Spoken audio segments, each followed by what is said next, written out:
자, 연말 정산. 대체 연말에 뭘 정산하는 건가요? 저희가 이제 실제로 직장인들은 월급을 받을 때 딱 연봉 그만큼을 받는 게 아니라 일부 조금 뗍니다. 흔히 말해서 갑근세라고 하는데요. 이렇게 회사에서 간이세액표를 기준으로 일정 금액을 떼는 게 있는데요. 근데 이는 어디까지나 이제 추정치로 세금을 떼는 거기 때문에 저희가 1년치 총 소득에 대해서 정산을 다시 하는 과정을 이 연말정산이라고 하는데요.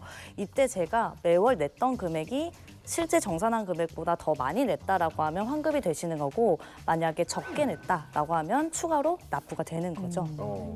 이 과정을 하는 게 바로 연말 정산이로군요. 네, 맞습니다. 네, 그래서 이 연말정산하면 누구는 울고 누구는 웃고 하는 것 같아요. 네네. 지난해 국세청이 한 조사에 따르면 우리나라 근로소득자 약 1,995만 명 중에서 약 1,300만 명은 1인당 평균 약 68만 원을 돌려받았고요.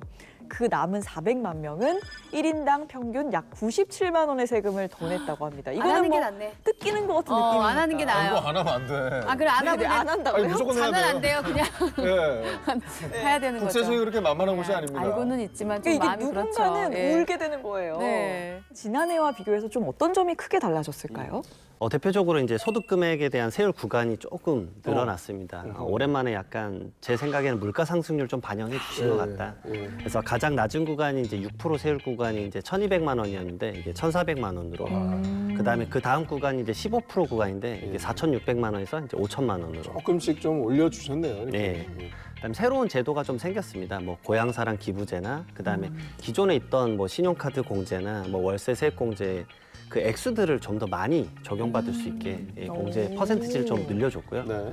그다음에 이제 근로소득자분들 대표적으로 식대 비과세 있으시잖아요. 네. 그거 10만 원이었는데 약간 물가 상승률 반영해서 20만 원으로 좀 긍정적으로 다 이 근로소득자에 대한 연말정산은 잘 바뀌고 있습니다. 네. 네. 자, 그러면 정소영 세무사님께서 보시기에는 연말 정산에 가장 좀 중요하게 생각하시는 점이 무엇이 있을까요? 연말정산할 때 항상 정말 많이 물어보시는 것 중에 하나가 소득공제하고 세액공제의 차이예요. 네.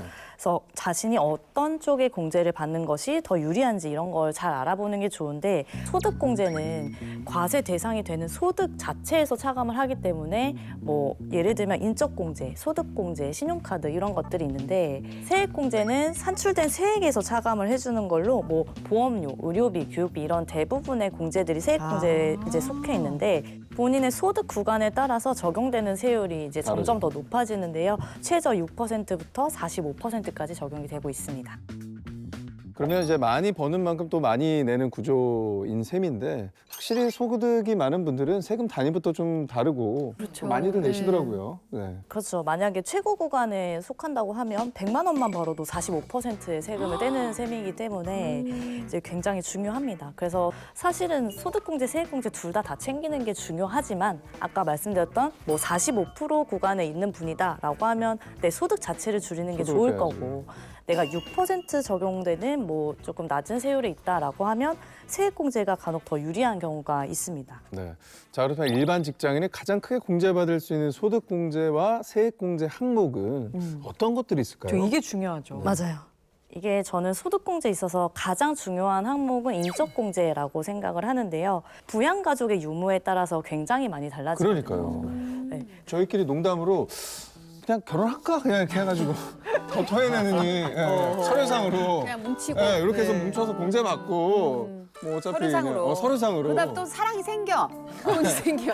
왜냐면 서로 사랑이 생겨. 왜냐면 이렇게 쌓이고 그게 그러면. 액수가 예. 공제 액수가 되게 컸어요. 맞아요. 인적 공제가. 맞아요. 얼마죠? 일단 1인당 150만 원씩 공제가 되니까. 아, 그렇군요. 네, 만약에 배우자가 뭐 소득이 없는 배우자가 있고 자녀가 2명 있다라고 하면 이 3명 가지고 일단 450만 원은 깎고 들어가는 거죠. 네. 근데 여기서 하나 더 말씀드리면 이 450만 원은 소득공제입니다. 예, 예. 450만 원의 세율을 곱했을 때 예를 들어 제가 10%라고 가정을 하면 45만 원을 세금으로 직접 차감하는 효과를 볼 진짜 수가 있는 오해하시면 거죠. 안 되겠다. 450만 원의 세금을 깎아주는 거는 아니고 여기서 세율을 항상 곱하셔야 네네네네. 됩니다, 여러분. 45만 원의 효과를 네. 보는 것이다. 45만 원 때문에 결혼을 하신다고요, 그러면? 그때는 그런 생각을 잠깐 했었다. 많이 어려웠네. 왜냐하면 오상민 씨가. 한 5년째 토해내다 보니까 그게 또 만만치 않았어요. 그럴 수 있을 예. 것 같아요. 예, 네. 예. 근데 그럼 인적 공제는 배우자와 자녀로 좀 제한이 되어 있는 건가요?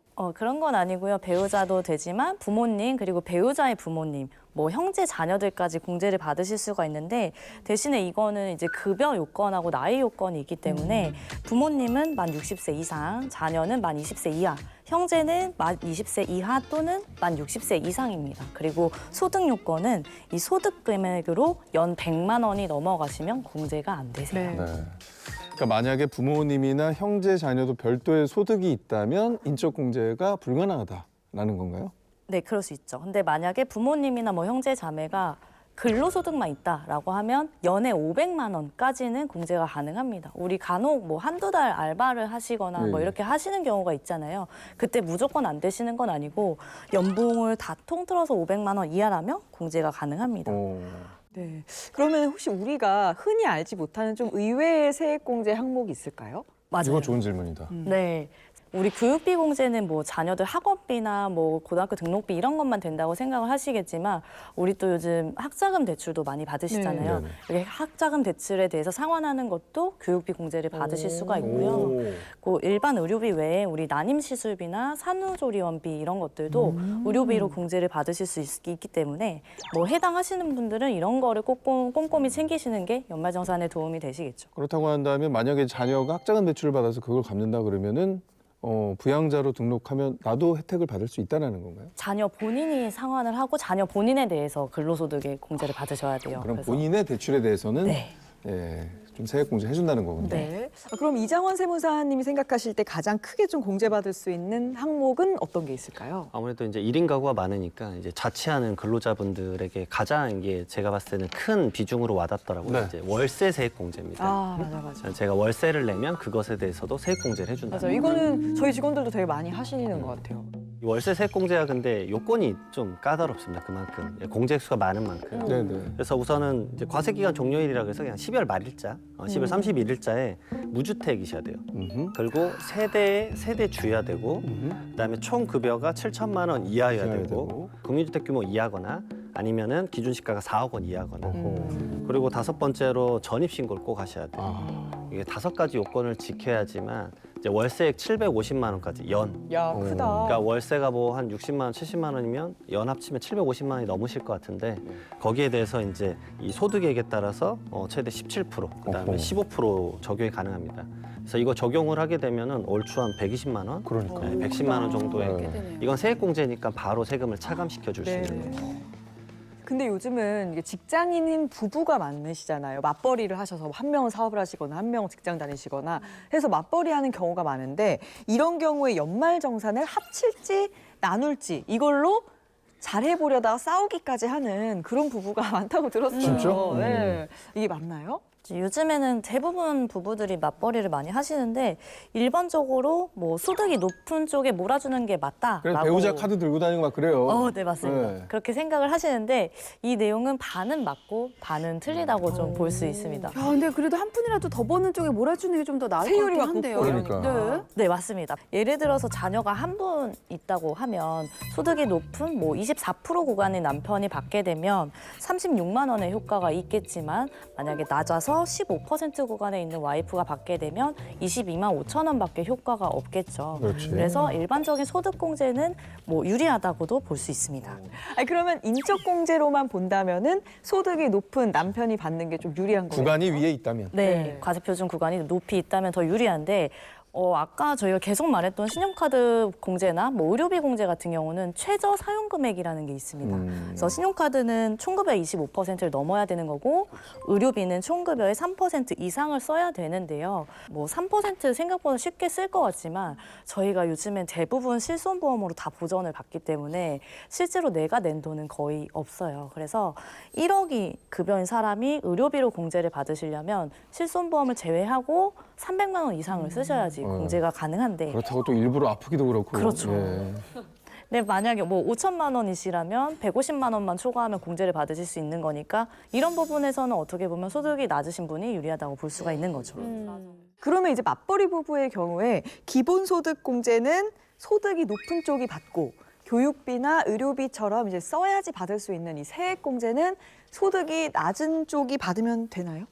그렇게 하면은 너무 베스트지만 우리나라 세법이 그렇게 뭐 낙낙하진 않기 때문에 그래요. 근데 제가 이제 계속 말해도 그래서 뭐가 유리한 건데? 라고 물어보실 텐데 네. 홈택스 사이트에서 맞벌이 근로자 절세 안내라는 메뉴가 있습니다. 거기 들어가 보시면 시뮬레이션을 다 돌려볼 수가 있으니까요. 그걸 미리 해보시는 걸 추천드립니다. 네, 저는 개인적으로는 가정의 평화를 위해서는 따로 하는 게 좋을 것 같아요. 왜냐하면 1년 내내 카드 쓴 거를 다 들여다보게 돼 있습니다.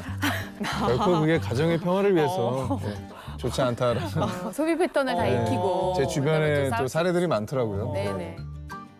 네, 똑똑한 연말 정산을 준비하는 방법에 대해서 얘기를 나눠보고 있는데요. 자, 방송을 보시는 분들 중에 아직까지 이번 연말 정산을 준비 못했다 하시는 분들도 계실 거거든요. 자, 내가 일주일밖에 안 남았어. 시간 없습니다. 지금이라도 좀 환급을 더 받을 수 있는 방법이 남아 있을까요? 10월 이후에는 사실 소득공제보다는 즉각적으로 세금 빼는 이제 세액공제 부분을 많이 챙겨야 되는데 네네. 그중에 이제 기부금이 좀 있습니다. 기부금은 정말 잘 활용하시면 세액공제로 좋은데요. 네. 최근에 새로 생긴 제도가 하나 있는데 고향사랑 기부제라는 게 있습니다. 오. 이게 개인이 자기 주민등록 이 등본상 주소지 이외의 지방자치단체에 기부를 할 수 있는데요. 이 연간 500만 원까지 기부를 할 수 있습니다. 기부를 하게 되면은 그 세액공제도 받을 수 있지만 하나 더 받을 수 있는 게 뭐냐면 최대 30%에 해당하는 답례품도 받을 수 있습니다. 네. 뭐가 들어오던가요? 선택을 할 수 있습니다. 선물을 고르는 선물 동구의- 선택 가능? 예, 다양한 지방자치단체의 그 각각의 이제 뭐 음식점이나 어허. 아니면 뭐 극장표나 뭐 어떤 관광지에 대한 거. 근데 짧게만 듣기만 해도 혜택이 좀 굉장한 것 같긴 한데 왜 이렇게 높은 혜택을 주는 건가요? 이게 사실 이제 기부를 통해서 지방자치단체에 대한 재정을 좀 확충하려는 게 목적도 있습니다. 그리고 그 지방자치단체에 대한 그 지역 주민에 대한 이제 복리 증진이죠.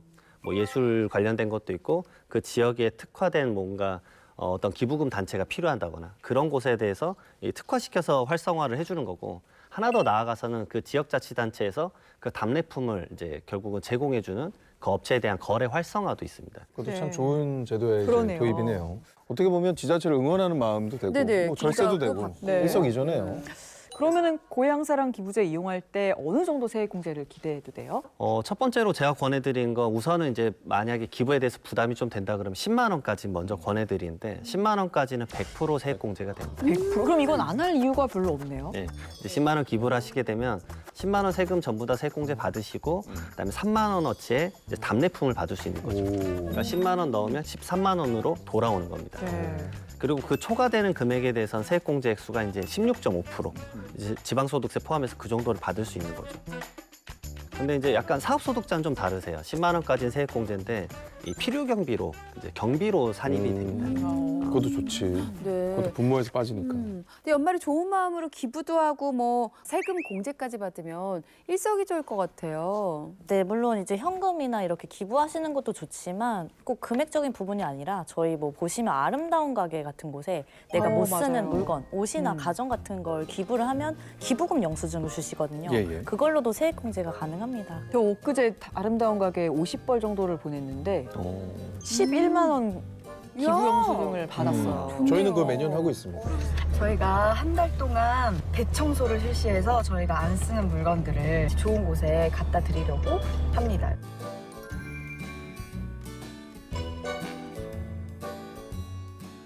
어쨌든 그런 뿌듯함을 맛보았습니다. 네. 네. 일주일 동안 혹시 저희가 또 마저 실천하면 좋을 꿀팁이 있을까요? 제가 항상 12월 달에 이거 사실 하거든요. 예, 퇴직연금 계좌에다가 이제 돈을 이제 이체를 시키는 거죠.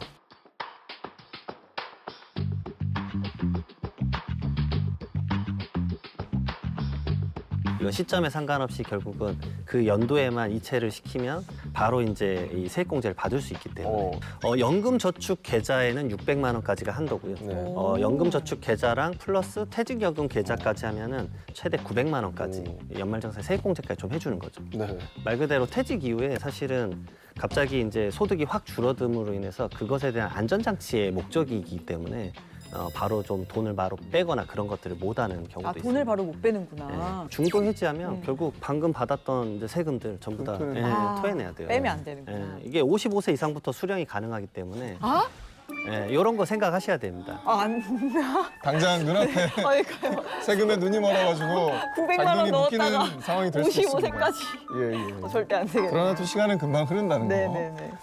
자, 그러면 이번엔 정소영 세무사님께 여쭤볼게요. 지금 하면 좋을 2024년. 자, 이제 내년도 우리가 계획을 합시다. 그 팁을 조금 알려주십시오.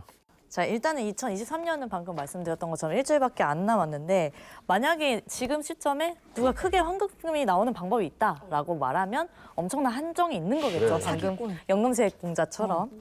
그래서 사실은 지금 하는 것들은 우리가 마지막으로 놓친 게 없는지 2중, 3중으로 체크하는 게 더 중요하다고 생각을 하고 24년 걸 대비하기 위해서는 올해 걸 제가 정산을 잘 해야겠죠. 그래서 내년에 어떻게 하겠다라는 계획을 지금 짜시면 내년엔 좀 더 도움이 되실 것 같습니다. 네, 그러면 예를 들면 우리가 빼먹기 쉬운 것, 까먹기 쉬운 게 뭐가 있을까요?